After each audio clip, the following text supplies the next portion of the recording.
बिजली गिरी तो जरबे करी, अगर खेत में भैंस छुटी तो चरबे करी, और अगर विद्यार्थी कैंपस वाले सर क्वेश्चन कराई तो एग्जाम में लड़बे करी।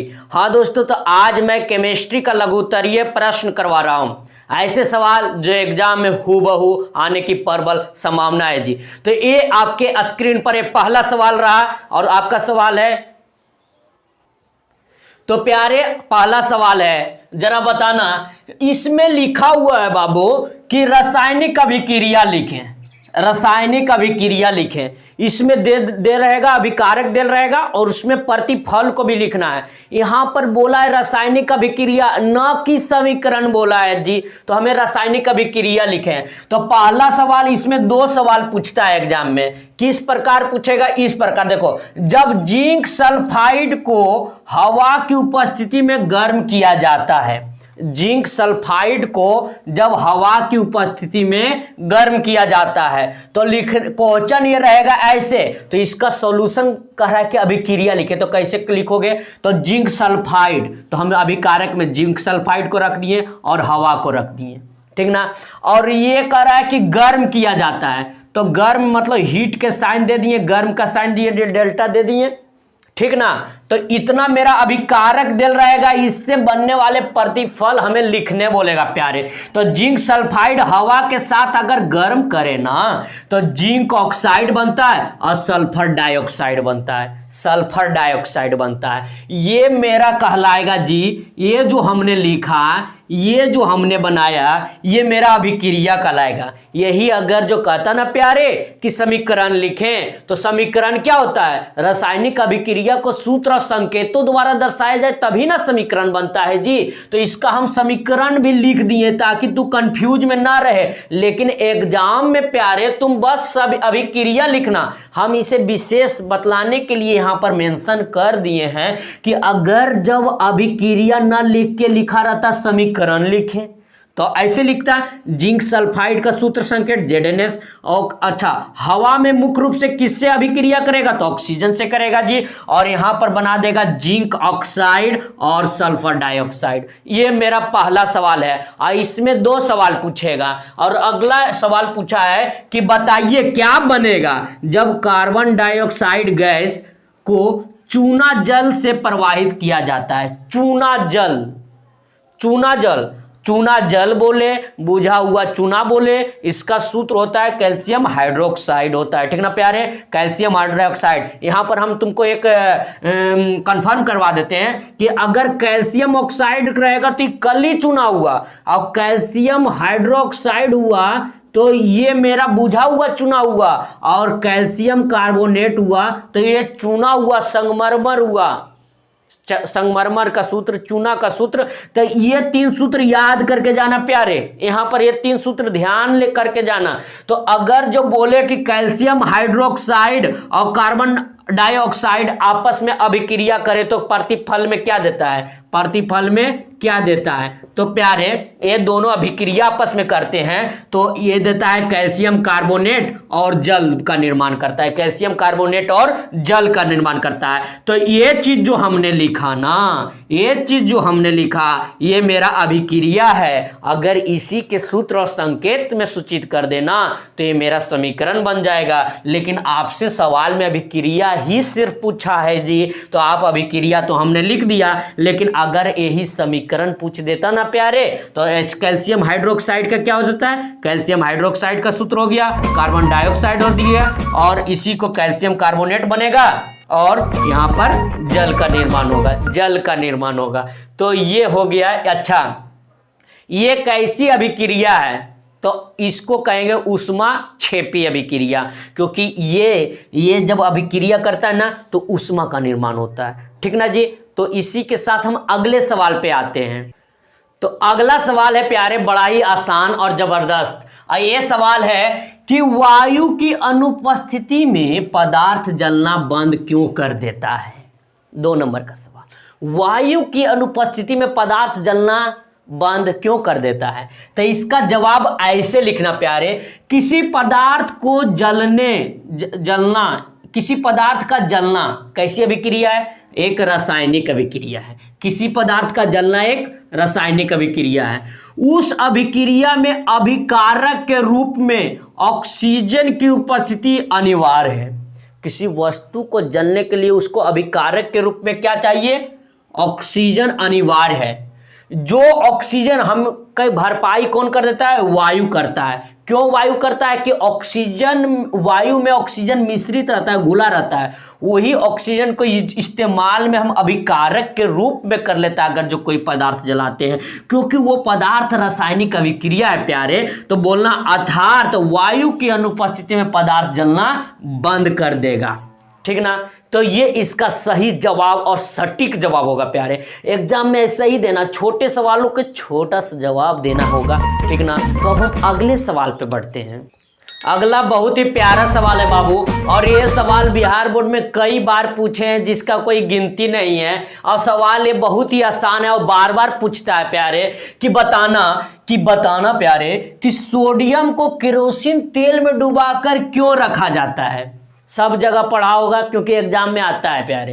क्या है? सोडियम को केरोसिन तेल में डुबाकर क्यों रखा जाता है? तो कैसे स्टार्ट करना एग्जाम पेपर में? सीधे स्टार्ट करना। सोडियम बहुत ही अधिक अभिक्रियाशील धातु है। सोडियम सब बहुत ही अधिक अत्यंत अभिक्रियाशील धातु है। यह वायु की उपस्थिति में ऑक्सीजन से क्रिया करके, मतलब अभिक्रिया करके आग पकड़ लेती है। अगर हवा में निकालोगे तो कुछ देरी में तुरंत सोडियम आग पकड़ लेता है, पानी में डालोगे पानी में आग पकड़ लेता है जी। तो मतलब कि जैसी हवा में निकालते तो ये आग पकड़ लेता है, तो और सोडियम ऑक्साइड बनाती है। हवा में निकालोगे तो सोडियम ऑक्साइड बना लेगा, वो आग पकड़ लेगा, तुरंत ऑक्सीजन उसमें भी क्रिया कर लेता है बाबू, जैसे बाहर निकालते हैं। इसलिए इसे भंडारण के लिए, मतलब जमा करने के लिए, फैक्ट्री उक्ट्री में जमा करके रखता है भंडारण के लिए। मिट्टी तेल में रखी जाती है जहां ये सुरक्षित रहती है। एकदम हूबहू एग्जाम में ऐसा ही लिख देना प्यारे, एक बार अपने मन से एकदम ऐसा ही लिखना और स्क्रीनशॉट ले लो तुम। ठीक ना? तो हम अब अगले सवाल पे बढ़ते हैं प्यारे। अगला सवाल बाबू, रासायनिक समीकरण को संतुलित करने पर सवाल हर साल आते हैं। और संतुलित वाले सवाल में हम करते क्या है जी? संतुलित वाले सवाल में हम ये देखते हैं कि अभिकारक की तरफ जितना भी परमाणु है उतना ही परमाणु प्रतिफल की तरफ देखना होता है। क्योंकि आप जानते हैं हमें रासायनिक समीकरण को संतुलित क्यों करना पड़ता है, ये भी आपका सवाल आ सकता है। तो इसलिए संतुलित करना पड़ता है द्रव्यमान संरक्षण नियम के तहत, द्रव्यमान संरक्षण नियम के तहत। तो इसका मतलब जितने परमाणु अभिकारक के तरफ है उतने परमाणु प्रतिफल के तरफ है। आप ही देख लीजिए, लीड कितने हैं? 2 गो, इधरों लीड 2 है, चलो ये संतुलित है। जय गो इधर रहना चाहिए, जय गो इधर रहना चाहिए, मतलब बोले तो जय गो उत्पाद में रहना चाहिए, बोलो मेरा रिएक्टेंट में रहना चाहिए, अभिकारक में जय गो होना चाहिए, उतना ही मेरा प्रतिफल में भी होना चाहिए। तो ये संतुलित है। अब फिर देखिए नाइट्रोजन, नाइट्रोजन इधर 2 गए, नाइट्रोजन यहाँ पर 1 ही गए, मतलब ये असंतुलित है, मतलब इधर 2 है उधर 1 ही है जी, तो ये असंतुलित है। और इधर देखिए ऑक्सीजन 3 दूनी 6 है, और यहाँ ऑक्सीजन 1 2 और 4 हो जाएगा, 2 2 4 1 5 है। ठीक ना प्यारे? 5 है। तो हमें कुछ बन पा नहीं रहा है, इधर 1 ही तत्व है, तो हम छेड़खानी करते हैं। इधर आप में शुरू 1 तो नहीं, 1 तो है, तो हमारा संतुलित नहीं है। आगे हम 2 देख के देखते हैं, 2 देख कर देखते हैं। नाम है हीट एंड ट्रायल। आगो हीट मारो, आगो चोट पहुंचाओ और देखो, फिर देखो इधर कि हो रहा है संतुलित कि नहीं। यहाँ पर लीड कै गो हो गया जी? 2 गो, तो इधरों 2 गो दे दो, इधरों 2 दे दिए। अब फिर हमारा मामला क्या हो गया? लीड 2 हो गया। अब ऑक्सीजन कितने हो गए जी? इधर 2 दिए, तो मेरा नाइट्रोजन कै हो गया? 2 2 दूनी 4, तो इधर नाइट्रोजन 4 दे दो। अब फिर देखना है बाबू ऑक्सीजन का क्या मामला चल रहा है जी? ऑक्सीजन हो जाएगा 3 दूनी 6 6 दूनी 12 ऑक्सीजन है, 12 ऑक्सीजन है, तो यहां पर हो जाएगा 2 ऑक्सीजन और 4 2 8 ऑक्सीजन 8 2 10 ऑक्सीजन और 2, मतलब मेरा संतुलित हो गया समीकरण। ठीक ना प्यारे, मेरा समीकरण संतुलित हो गया। आगे मैं 2 देखकर देखा, अगर न हो पाता तो 3 देखकर देखता, लेकिन मेरा 2 ही में संतुलित हो गया। इस प्रकार ये समीकरण संतुलित हो गए, मतलब जितने तत्व इधर है उतने तत्व इधर है। अगला सवाल है प्यारे, अगला सवाल है कि कार्बन डाइऑक्साइड जल के साथ अभिक्रिया ग्लूकोज बना, ऑक्सीजन बना, इसको हमें संतुलित करना है प्यारे। तो आप देखिए इधर कार्बन की संख्या कितने है जी, 1 है, और इधर कार्बन की संख्या कितने हैं, 6 है। ठीक ना प्यारे, तो आगे हम कार्बन की संख्या को कर देते हैं 6 इधर। अब इधर कार्बन 6 हो गया, इधर कार्बन 6 हो गया, तो मामला फिक्स हो गया, मतलब कार्बन सेट हो गया। अब ये कार्बन 6 करने से बिगड़ कौन भैया गए, ऑक्सीजन। देखो ऑक्सीजन इधर कितना हो गया जी, 6 दूनी 12 और 1 13, और ऑक्सीजन इस तरफ कितना है, 6 और 2 8 है, ऑक्सीजन 8 है, और मतलब कि ये मामला नहीं सेट कर पा रहा है। और कार्बन 6 है, तो हाइड्रोजन इधर कितना है जी, हाइड्रोजन 12 है, और इधर हाइड्रोजन कितना है, 2 है, यहाँ पर हाइड्रोजन 2 है, तो यहाँ पर 6 दे दो, अब तो हाइड्रोजन 12 हो गया।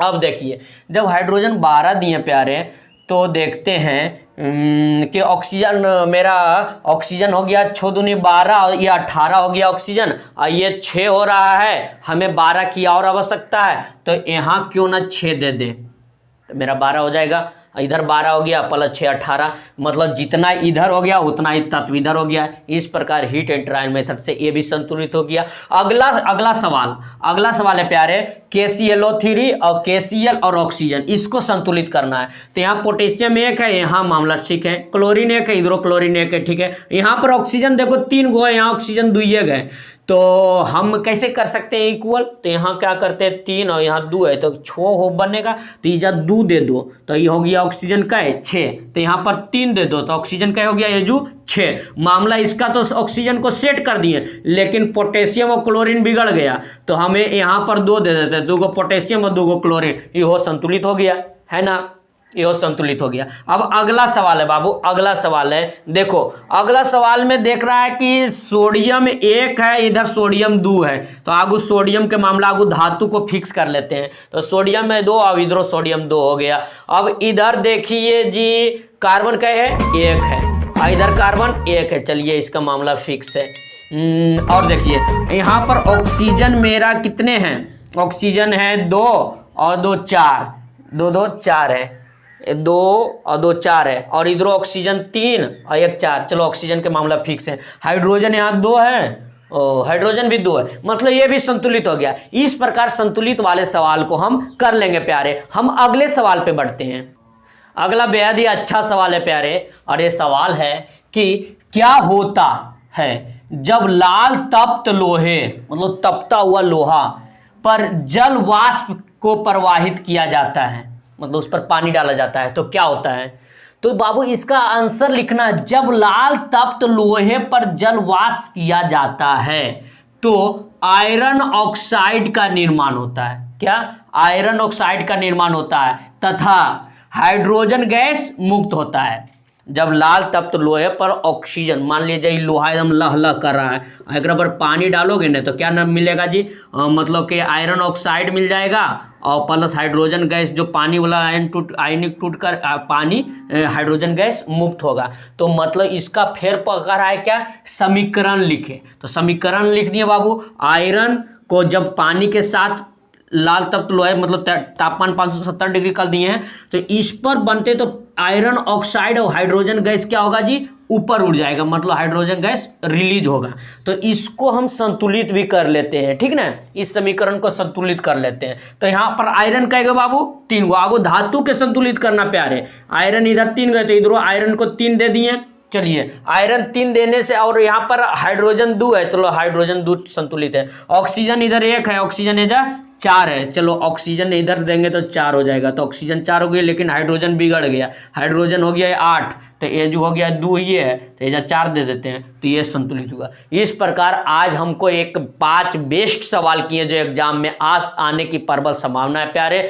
तो ये ऐसे ऐसे सवाल हम लाते रहेंगे, पार्ट 1 पार्ट 1 वीडियो है केमिस्ट्री का। इसी प्रकार लघु उत्तरीय प्रश्न और दीर्घ उत्तरीय प्रश्न, सारे प्रश्न करवाएंगे। आप चैनल को सब्सक्राइब कर लें ताकि आप पर नोटिफिकेशन आते रहे। चलिए चलते हैं, बाय।